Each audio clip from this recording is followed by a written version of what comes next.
Aku percaya kepada Allah, Bapa yang Maha Kuasa, Khalik langit dan bumi, dan kepada Yesus Kristus, anaknya yang tunggal Tuhan kita, yang dikandung daripada Roh Kudus, lahir dari anak darah Maria, yang menderita sengsara di bawah pemerintahan Pontius Pilatus, disalibkan, mati dan dikuburkan, turun dalam kerajaan maut, pada hari yang ketiga, bangkit pula dari antara orang mati, naik ke surga, duduk di sebelah kanan Allah, Bapa yang Maha Kuasa, dan dari sana yang akan datang untuk menghakimi orang yang hidup dan yang mati.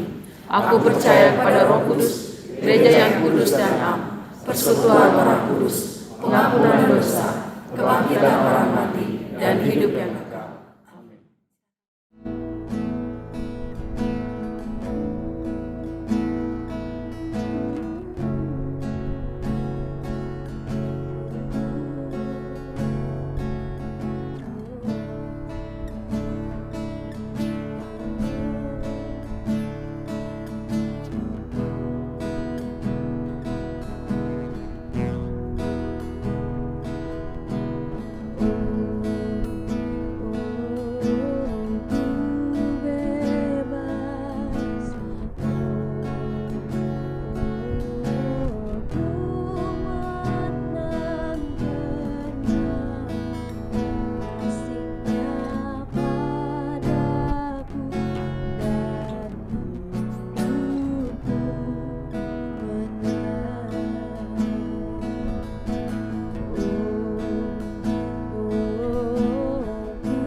Salam semua jemaat dimanapun Anda berada. Saya berdoa agar Anda semua senantiasa berada dalam keadaan yang sehat dan senantiasa berkecukupan. Saya berdoa semua jemaat-jemaat ataupun siapapun yang menonton rekaman ini, biarlah kita terus bersabar sebab PKP ini telah dilanjutkan sehingga 28 April 2020. Jadi secara pribadi,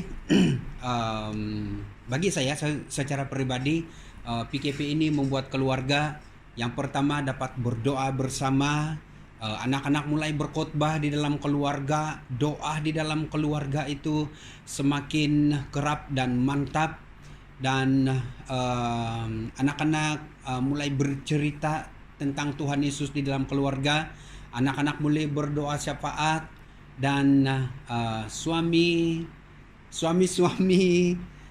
mulai masuk dapur dan masak di dapur, sedap-sedap lagi kan masakan para suami-suami, dan tahniah, dan keluarga-keluarga juga boleh berjimat cermat ketika ini. Haleluya. Namun apapun, saya mengucapkan selamat Paskah kepada Anda semua, tidak kira dimanapun Anda berada. Namun sebelum itu saya senang sekali dan saya sangat rindu sekali apabila mengajak kita semua untuk mengungkapkan haleluya, haleluya, haleluya sebanyak 3 kali. Namun untuk itu, siapa saja yang menonton ini, jemaat-jemaat semua, mari kita berdiri bersama dan angkat Alkitabmu bersama. Ini kerinduan saya. Oke, pengurus yang ada di sana, angkat Alkitab, berdiri dan angkat Alkitab. Oke, Deacon Jiporol di sana, angkat Alkitab, dan kita mau bersorak haleluya. Dan siapa lagi teman-teman yang ketika ini, sekarang ini saya dengan suara saya sendiri dan bersama dengan teman-teman, saya punya rekan seperjuangan untuk mempersiapkan video ini, akan bersorak bersama dengan Anda sebanyak 3 kali. Haleluya, haleluya, haleluya, oleh karena Yesus Kristus telah bangkit daripada kematian. Are you ready? Jadi untuk itu, dalam kiraan 1, 2, 3. Haleluya, haleluya, haleluya. Mari kita berikan sorak-sorai bagi Tuhan kita. Sebab Dia hidup, ada hari esok. Sebab Dia hidup, ku tak gentar, karena ku tahu Dia pegang hari esok. Hidup jadi berarti sebab Dia hidup. Haleluya, mari kita sekali lagi berikan sorak-sorai bagi Tuhan kita. Amin. Sangat spotting. Yes. Jemaat sekalian, saya senang sekali untuk membawa kita Paskah pada tahun ini dalam satu tema, yaitu karya terbesar. Sebut bersama dengan saya, karya terbesar. 1, 2, 3. Haleluya. Terima kasih. Saudara, Paskah diartikan sebagai hari kemenangan bagi semua orang yang percaya kepada Yesus Kristus. Ini benar karena kebangkitan tidak mungkin ada tanpa Golgota ataupun penderitaan. Kemenangan ada karena didahului oleh penderitaan Yesus Kristus di Golgota. Dan kita yang percaya kepadanya memperoleh pengampunan, keselamatan, dan hidup yang kekal. Kita dapat melihat itu di dalam Matius 26 ayat 36. Karya Allah yang tinggi setelah Yesus mati dan dikuburkan adalah kebangkitan Yesus pada hari ketiga. Baru saja tadi kita melaungkan haleluya, haleluya, haleluya. Disebabkan pada hari yang ketiga Yesus Kristus telah bangkit. Dan hal ini dibuktikan dengan kubur yang sudah kosong. Kalau kita dapat melihat ini di dalam Markus 16 ayat 1 hingga 9, itu berbicara tentang di mana kubur Yesus itu telah tidak ada Yesus di dalamnya. Dan kubur itu sudah kosong. Jadi saya senang sekali membawa kita di dalam tema ini, yaitu karya terbesar ini, apa mukjizat di sebalik kebangkitan. Jadi yang pertama itu saya akan membawa Anda, yang pertama, mukjizat yang pertama adalah kebangkitan Yesus memberikan pengharapan kepada mereka yang sudah hilang harapan. Kalau kita melihat di dalam ayat 4 hingga 7 di sini, dikatakan di sana, tetapi ketika mereka melihat dari dekat, tampaklah batu yang memang sangat besar itu sudah pun terguling. Lalu mereka masuk ke dalam kubur dan mereka melihat seorang muda yang memakai jubah putih duduk di sebelah kanan, dan mereka pun sangat terkejut. Tetapi orang muda itu berkata kepada mereka, "Jangan takut. Kamu mencari Yesus, orang Nazaret yang disalibkan itu. Ia telah bangkit. Ia tidak ada di sini. Lihat, inilah tempat mereka membaringkan dia. Tetapi sekarang pergilah. Katakanlah kepada murid-muridnya dan kepada Petrus, ia mendahului kamu di Galilea. Di sana kamu akan melihat dia, seperti yang sudah dikatakannya kepadamu." Nah, saudara yang sangat terkasih dalam nama Tuhan Yesus Kristus, harus kita mengerti bahwa setelah semua orang yang percaya kepada Tuhan Yesus, pada waktu dia masih di dunia ini, pada waktu Yesus Kristus di dunia ini, mereka mempunyai kebersamaan. Bukan sebagai guru dan murid semata-mata, namun sebagai satu bentuk kekeluargaan. Mereka menjadikan hidup mereka bersama, khususnya Yesus bersama dengan murid-muridnya. Mereka di mana Yesus berada, murid-murid berada di sana. Mereka minum bersama, mereka makan bersama, dan belajar. Yesus mengajar dan muridnya belajar dan selalu bersama-sama. Nah, sehingga suatu saat mereka di depan mata mereka sendiri melihat guru dan Tuhan mereka itu disiksa dan sangat menderita hingga mati di kayu salib. Situasi yang para murid lalui ketika itu bukan saja rasa ketakutan kepada orang Yahudi, kita dapat melihat itu dalam Yohanes 20 ayat 19, tetapi mereka juga merasakan kehilangan. Mereka telah kehilangan harapan, sebab guru ataupun Tuhan yang mereka puja selama mereka hidup di dalam dunia ini, mereka minum bersama, mereka makan bersama, di mana Yesus ada, murid ada di sana, dan tiba-tiba Yesus disiksa dan menderita. Dan apa yang dirasakan oleh murid-murid itu adalah memang mereka merasakan kehilangan. Nah,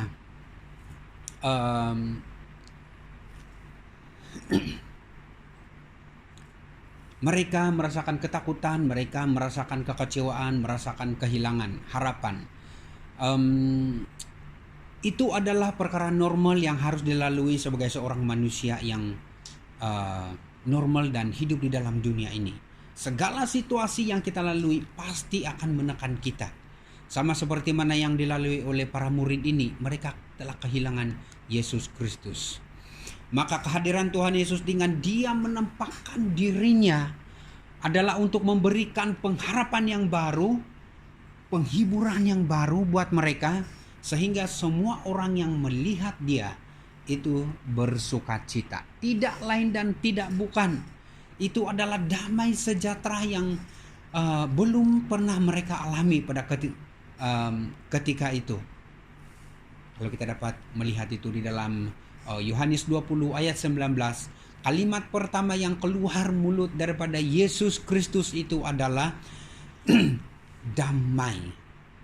Sekali lagi saya katakan, perkataan pertama yang keluar daripada mulut Yesus itu adalah damai. Damai itu berarti dia ingin agar damai itu ada di dalam diri para muridnya. Karena itu dengan terus Yesus mau agar murid-muridnya untuk terus memilih pengharapan dan keyakinan iman sampai kepada kesudahan zaman. Nah, oleh sebab itu, sebagai orang percaya, kita yang ada hari ini, kita tidak melihat dia, kita tidak dapat melihat seperti Petrus melihat dia pada waktu itu menampakkan diri.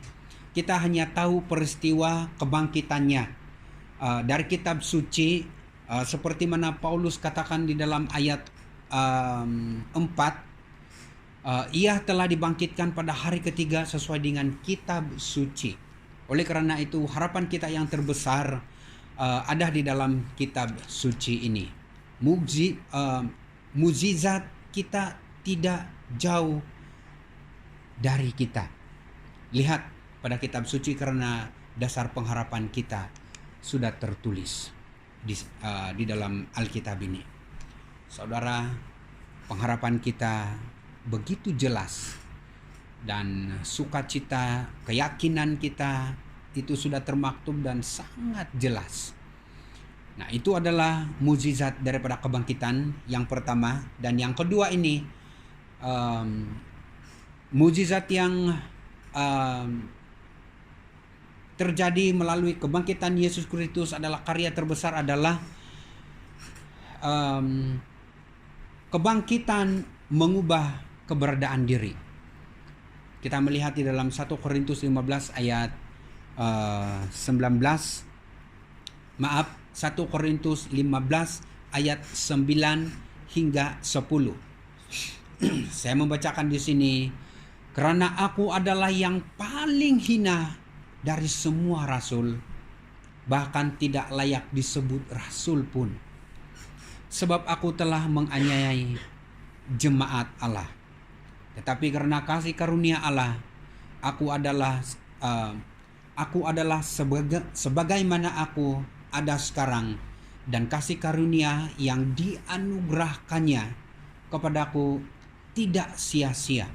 Sebaliknya, aku telah bekerja lebih keras daripada mereka semua, tetapi bukannya aku, melainkan kasih karunia Allah yang menyertai aku. Saudara, kebangkitan Kristus telah menetapkan satu perubahan terjadi di dalam diri Paulus. Ini adalah perkataan Paulus sendiri. Sehingga dia dapat katakan di dalam ayat 10 itu, bahwa tetapi karena kasih karunia Allah, aku adalah sebagaimana aku ada sekarang. Dalam ayat 9, Paulus menegaskan bahwa di antara para rasul, dialah yang paling hina karena dia telah menganiaya jemaat. Paulus sendiri, dan ini adalah kesaksian Paulus sendiri. Dan hal ini dapat diperhatikan di dalam Kisah Para Rasul dalam pasal 8 ayat 9 yang menjelaskan sebagaimana jemaat dianiaya ketika itu, dan bagaimana Paulus begitu berkobar-kobar ingin menganiaya jemaat yang sungguh-sungguh dengan jalan Tuhan pada ketika itu, namun karena kemurahan Tuhan. Sekali lagi saya katakan, oleh karena kemurahan Tuhan, Tuhan membuat Paulus bertobat. Dan ini adalah kedaulatan Allah sendiri terhadap seorang pribadi. Dan Tuhan telah menetapkan Paulus untuk menjadi ciptaan yang baru di dalam Tuhan. Dia telah lahir baru, menjadi lahir baru, dan itu adalah kedaulatan Tuhan semata-mata. Saudara, ramai orang Kristen hari ini yang sebenarnya tidak tahu arti dari lahir baru. Ramai orang tidak tahu tentang kasih karunia Allah. Oleh karena mereka itu hanya menjadi Kristen ikut-ikutan semata-mata, hanya menjalankan satu-satu acara karena tradisi, budaya, kebiasaan, sehingga dasar yang sesungguhnya untuk mereka beribadah itu mereka tidak tahu. Nah, dalam keadaan seperti inilah kita perlu refleksi diri, mengoreksi diri sendiri. Apakah sungguh-sungguh kita beribadah secara pribadi di hadapan Tuhan? Sebab karena orang yang lahir baru pasti akan beribadah secara pribadi. Pasti dia akan haus, pasti dia akan lapar akan kebenaran, tidak kira apapun juga tantangan yang sedang dia alami. Bukan sekedar di gereja saja, tetapi dimanapun dia berada. Kenapa kita beribadah? Saudara, ini adalah pertanyaan. Kenapa kita beribadah? Alasan yang sederhana adalah ibadah kita adalah penyembahan kita kepada Tuhan, pengucapan syukur kita di hadapan Tuhan. Ibadah kita adalah sesuatu yang dimana kita meletakkan Yesus Kristus itu lebih daripada semua apa yang kita ada. Itu adalah ibadah. Ibadah kita menandakan hubungan yang baru dengan Allah, hubungan yang terjalin oleh karena kemurahan dan kebangkitan Kristus. Haleluya. Oleh sebab itu, sebagai orang yang sudah percaya kepada Tuhan, mari kita belajar dari Paulus tentang kesederhanaan di dalam dirinya. Dia sadar bahwa dia ada karena Tuhanlah satu-satunya. Sehingga dia katakan, aku melupakan apa yang ada di belakang dan mengerahkan diri kepada apa yang ada di hadapanku. Itu adalah panggilan surgawi. Kita boleh melihat itu di dalam Filipi 3 ayat 13. Menyadari hidup sebagai pemberian dari Tuhan yang membuatkan Paulus ingin hidup bagi Tuhan. Kita boleh melihat itu dalam Roma 4 ayat 8, Roma 14 ayat 8, sekali lagi Roma 14 ayat 8. Sebab jika kita hidup untuk Tuhan. Dan jika kita mati untuk Tuhan. Jadi baik hidup atau mati, kita adalah milik Tuhan. Haleluya. Puji Tuhan.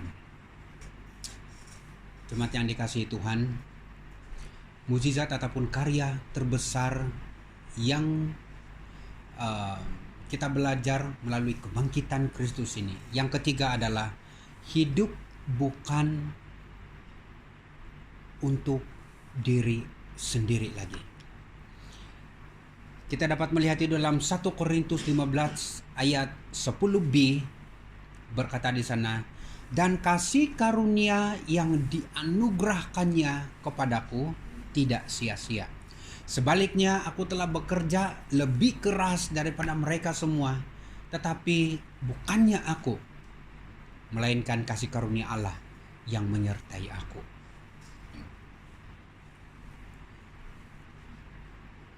Paulus katakan, aku telah bekerja dengan lebih keras daripada mereka semua. Tetapi bukannya aku, melainkan kasih karunia Allah yang menyertai aku. Sebab itu, baik aku maupun mereka, demikianlah kami mengajar dan demikianlah kamu percaya. Paulus dengan pernyataan ini menjelaskan bahwa dia hidup untuk sesama, dia hidup untuk melayani Tuhan, dan hidup untuk menjangkau jiwa. Tapi dia juga nyatakan kasih karunia Allah lah yang bekerja di dalam dia. Perubahan status dasar hidup mengakibatkan perubahan total di dalam diri seseorang. Karena itu mukjizat yang dalam poin 2 mengakibatkan mukjizat yang ketiga ini, yaitu Kristus yang memerintah di dalam diri orang percaya. Nah, contohnya setiap negara memiliki pemerintah. Namun setiap kali pemerintah bertukar, adalah perubahan baru yang dibuat untuk negara. Demikian juga bila Yesus menjadi pemerintah di dalam kehidupan kita, Ia merubah kita untuk hidup untuk kemuliaan namanya sendiri. Dan kita dapat perhatikan bagaimana pelayanan Rasul Paulus di dalam Kisah Para Rasul. dia mengunjungi, dia berdoa kepada jiwa-jiwa dan kepada kelompok-kelompok dan kepada jemaat-jemaat pada ketika itu. Dia menginjil, menjangkau dan mendirikan gereja, menggembalakan gereja, menggembalakan domba-domba, menulis surat untuk gereja, dan semua itu adalah hasil pelayanan Rasul Paulus yang kekuatan untuk melakukan semuanya itu adalah dari Allah sendiri. Kalau kita melihat di dalam Galatia 2 ayat 20, namun aku hidup, tetapi bukan aku sendiri lagi yang hidup, melainkan Kristus yang hidup di dalam aku. Karena itu iman kita harus terus tertuju kepada Kristus yang telah mati dan dibangkitkan selama kita hidup. Hal ini dengan terus merenungkan bukan saja kemenangannya, namun lebih daripada itu adalah seluruh aspek kehidupan Kristus, baik dari doanya, sikapnya, karakternya, bagaimana dia menekuni firman Tuhan saat dia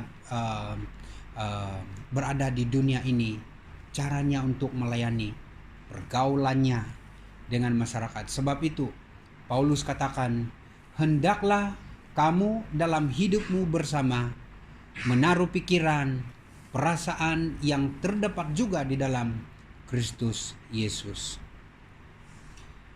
Kalau kita melihat lagi di dalam Filipi 2 ayat 5 yang menekankan tentang kerendahan hati, semuanya itu termaksud di sana.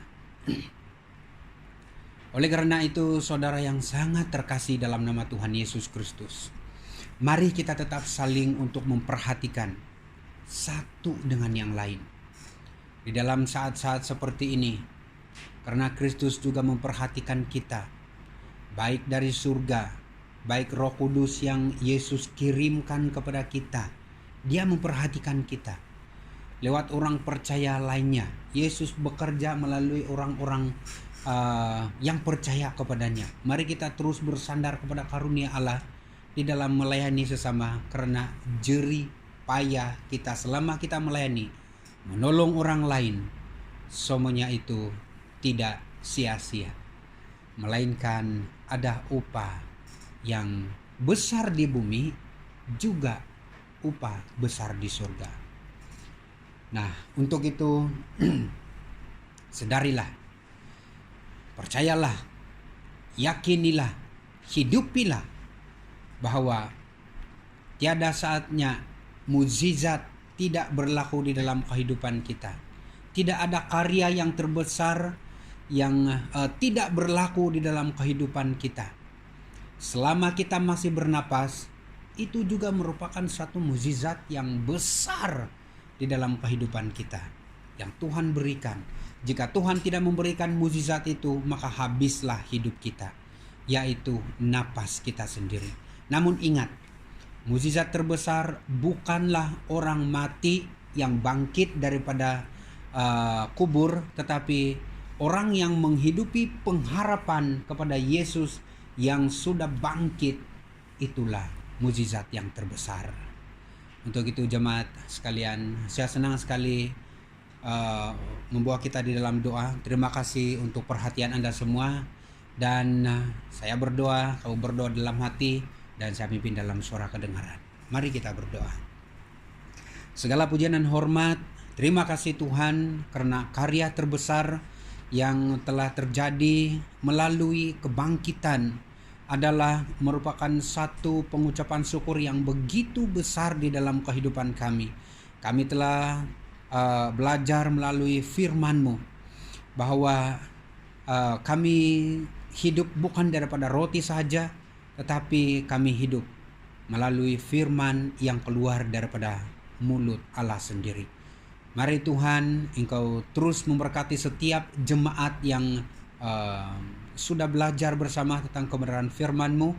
Biarkanlah kami untuk terus kami bertumbuh, biar kami berakar dan berbuah, dan sehingga semakin hari semakin kami indah di dalam pemandangan Tuhan. Semakin hari, semakin kami serupa, segambar dengan Kristus. Baik dalam berkata-kata, baik dalam berperilaku, berkarakter, dan biarlah semuanya itu terpancar. Itu disebabkan kami diorientasikan oleh firman Tuhan yang begitu jelas di dalam hidup kami. Di dalam nama Yesus kami sudah berdoa. Amin.